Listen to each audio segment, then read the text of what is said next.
probably other than his children, I'm probably the longest person that has known Mr. Imberg. I've known him since I was 3 years old. I'm 59 now. I don't remember too much because he worked nights, except he would yell out that window when we'd all be swimming in the pool because we would wake him up. But he was always, never had a cross word to say about anybody. I've never heard him put anyone down, say anything bad about anyone. We never heard any arguments or fights over here. It was the non-drama house on the block. And I don't remember, you know, I have memories of him, but nothing, you know, saying like, you know, it's just like a flash in the pants kind of. He was always like in the passing. And I was sharing with Linda before the ceremony started today, our bus stop was on the corner here to pick us up for grade school. And I remember one morning, it was a government vehicle, because I'd watched the cop shows with my dad. And I just remember these men getting out of their cars, and this is before Men in Black.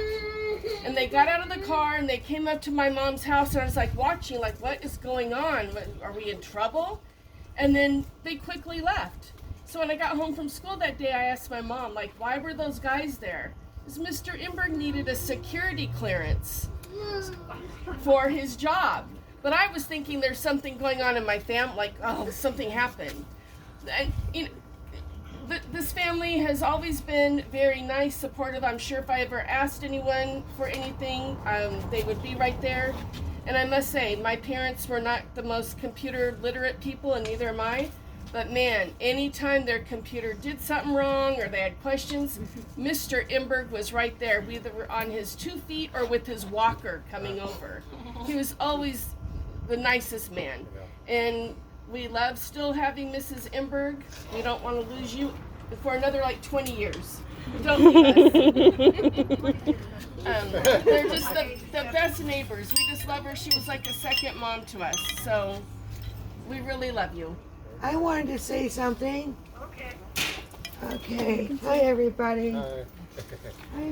I was only over here a few times, and I've only met Mr. Imberg a couple times, but I told him one day, and I got a laugh out of him, because I said, there was a movie made in the 80s called War Games, and he looked like the old man, the professor, as a scientist.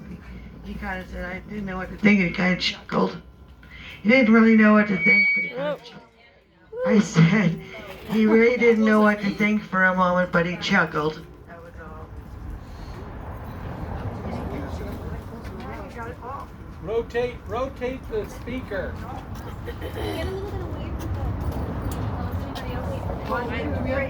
Rotate the speaker 90 degrees. It doesn't matter if they were not acknowledging it. Does anyone else want to say that? I'll say something. He got me into calling. I went in and said, I don't want to be a caller. And I took a class from Tom Hightower, and I don't want to look stupid, and I like to sing. But Sonny liked the figures. I like the people, and he figured out how to call square dancing on his computer.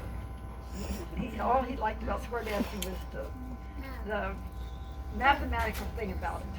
So, but he pushed me into being a caller, and I fell in love with people. I had so many friends in calling, in square dancing, in our club.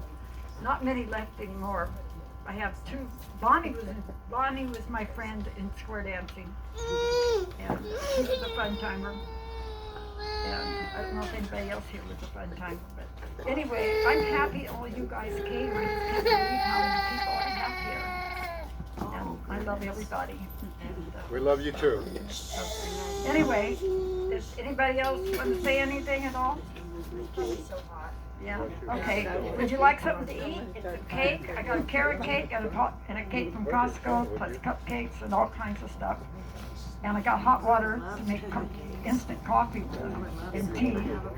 So, Oh, we could tell them about the favors. The last person to say something.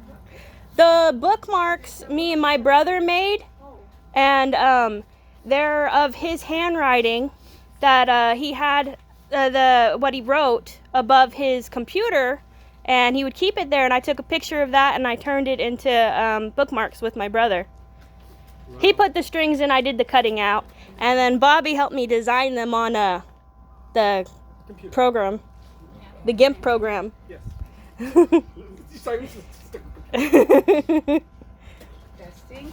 Can you hear me? Yeah. Yeah. Where you go? Testing. Testing. Can you hear me? Mhm. Okay. Okay. I want to say this lady here. It's something about her. I don't know. She miss so much of my mom, which I miss so dearly. And when I met her, it was just a bondage. It's just something that I said, when I hug you to serve from my heart. And I love you very much. And we're there for you whenever you need. I know you got a beautiful family, which you don't need anybody. You got enough. But I just enjoy knowing you.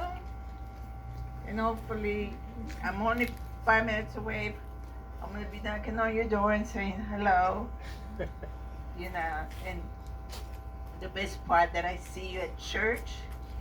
And it was something about you and your husband, how you show us the love. You guys always holding each other. You used to fall asleep.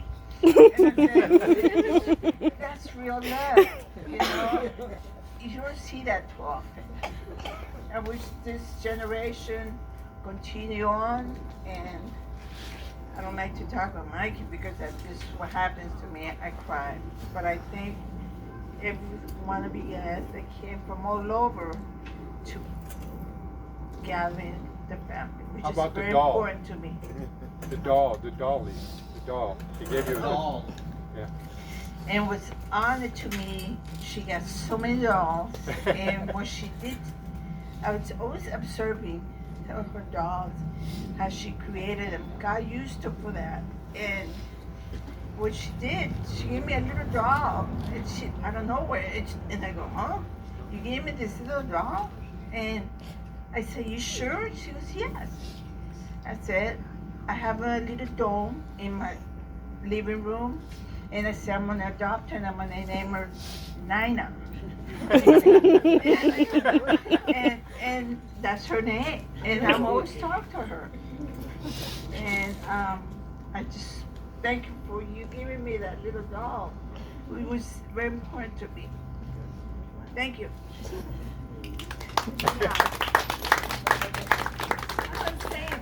My sister-in-law, Louise, and her 4 daughters, and they came from all over to get here. Where's Karen? Karen live? Karen lives near me, but she was in Orlando, Florida with her kids and grandkids, and she flew yesterday from Orlando Well, here. Where does they have, Karen, Kathy lives close to me. We flew out of Portland yesterday. Kay lives in northern Washington, Port Angeles. She flew out of Seattle. Carl lives in Oklahoma, and that's the one I she was flew wondering. out of Oklahoma City last night. So, I guess Carla came from we're all furthest away. They all came, And I am really happy to see Ava, because I didn't expect her to come. She's gonna have a baby pretty soon. And that's one of my granddaughters too. We're a big Asian friend. And Kaya's mother is here.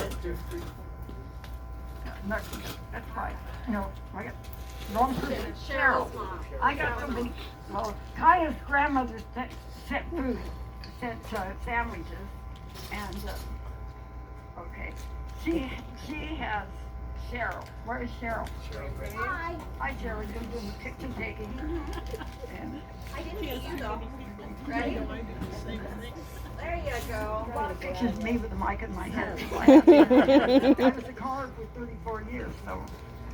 And if everybody was younger, I'd get you all up and have you dance, but I got Anybody else want to say anything? I'm just really amazed how many people came out for this.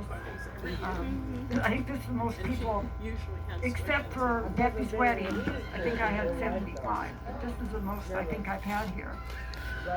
And we used to have enough room to dance, here to dance 6 squares. That's 8 people in a square, so. Anyway, I guess this ended, and there's food, and I put it in the house because I didn't want it to melt. Yeah. And there's Well, plates, and there's sparkling cider. Do you want to get the sparkling cider out? I got about 6. well, also there's little in the favor bag. You got little aliens too, because Grandpa really loved it. It's really aliens. Alien that's in a parachute. Also, there's bubbles that you can throw bubbles around. Let me get a picture of all of you before you move. So.